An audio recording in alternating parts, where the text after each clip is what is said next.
Welcome back to Figure Depot. Today we're taking a look at the Marvel Legends Super Skrull Build-A-Figure Wave Fantastic Four Invisible Woman. And this is in a window box style package. We got the spot varnished Fantastic Four logo on the top. We get our artwork on each side. We get a bio and character descriptions on the back, the other figures in the wave necessary to complete our Super Skrull. And here we have the barcode if you're trying to track him down. Alright, well, let's get him open and see what's inside. Alright, here she is out of the package. Susan Storm, looking beautiful. And the only thing translucent about this figure is one of her accessories, or technically her only accessory if you don't count the Build-A-Figure piece. So, kind of odd that they didn't give us interchangeable invisible hands or something like they did on the Walgreens exclusive release. We do have a beautiful little hair sculpt here and some nice shading there for highlights and lowlights. Eyes look really good. All the paint's clean on this figure. She looks really nice. Seems to me like a different face sculpt. It's a little bit more rounder. The last one was a little more oblong. So a little different look here than what we're used to from Marvel Legends. We do get just a solid black suit with blue accents. We get our spiky toed and heel shoes on her.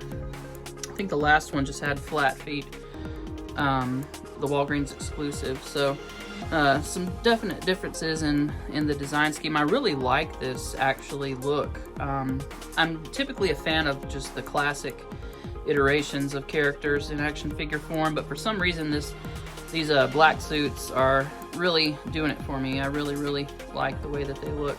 So there you go. Not much else to talk about. We'll look at the articulation real quick. She is on a hinged ball peg, so she can look straight down. She can't look up super far. She can look up a little bit just because the hair stops it. Can rotate 360. Of course, we do get arms that come out to here, rotate 360. We do get a single jointed elbow that gets you 90 degrees, and then we get a little swivel right there at that joint. And then we also have swivels and hinges at the wrist. We get our typical diaphragm joint here that doesn't go forward much, but does go back quite a bit. Then we kick forward to 90. We do have our swivel at the upper thigh, double jointed knees that come back pretty nice. Her toes will point straight down, which is good, and they will point up a fair amount. And then we have ankle pivot. So real good articulation on this figure as far as female figures go. Of course, looking at that She-Hulk we got in this wave, it really dates a lot of this figure. But hopefully they'll kind of add some of those things that they did for the She-Hulk back into their regular female figures as time goes on. But yeah, really nice looking figure. In terms of accessories, she comes with the torso of the Super Skrull, and you can see it's just Hyperion body mold with the these little extra fins kind of molded on there. So, and this is actually an overlaid piece. So this whole thing from this rib cage where it meets the chest and down to the back here is just an overlaid piece on top of the Hyperion upper torso. So interesting. Doesn't look bad, looks fine. So pretty cool. It's nice having a basic figure to look at the kind of get a peek inside the guts of these things and see kind of how the construction of the standard figures works. But anyway, and then she also comes with this sort of invisible force field blast effect that you just kind of slip onto her hand, I guess.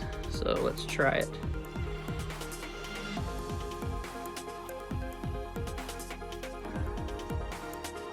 Yeah, that is designed to go there in her hand. So there's your force field.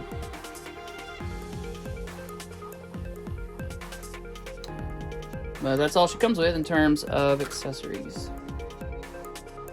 All right, and for size comparisons, you can see her here next to Mr. Fantastic or Dan Larson and She-Hulk. And you can see She-Hulk is a monster, as she should be, and is nice and big. And the Susan Storm, or Invisible Woman, is just a nice average female height. Here she is next to the New York Comic Con exclusive 2-pack Batman versus Alien Batman figure from NECA Toys. And you can see he is in a 7-inch scale and she's in a 6-inch scale, so he does tower over her quite a bit. Here she is with the variant Cowboy Logan Wolverine figure. You can see he's a bit shorter of a figure, and I do have him propped up on the bike, but even if I stood him up straight, he'd still be shorter than she is, just because that's Wolverine. And here she is next to a Jazzwares Fortnite Crack Shot figure. And you can see he's in a nice 6-inch scale like she is, and other Marvel Legends figures. The McFarlane version of the Fortnite figures are in a 7-inch scale. So we do seem to see a trend going upward in size in 1/12 scale figures, kind of favoring that 7-inch benchmark above the 6-inch. But then there are other holdouts that are still going with a true 6-inch line. So it'll be interesting to see what we get with different toy lines in the coming months. Alright, well that's going to wrap it up for me. Doing several reviews here back to back today, so taking a little less time to go through these and break them down, but I hope you're enjoying it, and I'll have them all posted up by this evening. I'm doing the whole wave of the Super Skrull Build-A-Figure, so you'll be able to watch them all if you like. Please leave a comment below. Let me know what your favorite character design or costume design for the Fantastic Four figures is, and I'll see you next time. Like, share, and subscribe. Thank you very much.